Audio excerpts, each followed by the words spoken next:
பேசாம இருந்தாலும் மனசோட மனசாக பேசிய ஒரு காலம்,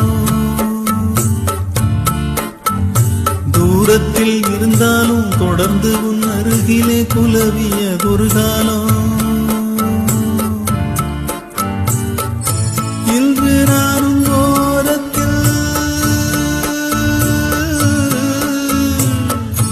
இன்று நானும் ஓரத்தில், என் மனது தூரத்தில், வீதியில் இசைத்தாலும் வீணைக்கு இசையுண்டு, வீடாகி போகாது கேட்கின்ற நெருங்கு வேங்குழல் பாடுது வீணையோடு. உன் குத்தம்மா என் குத்தம்மா, யார நானும் குத்தம் சொல்ல, இது உன் குத்தம்மா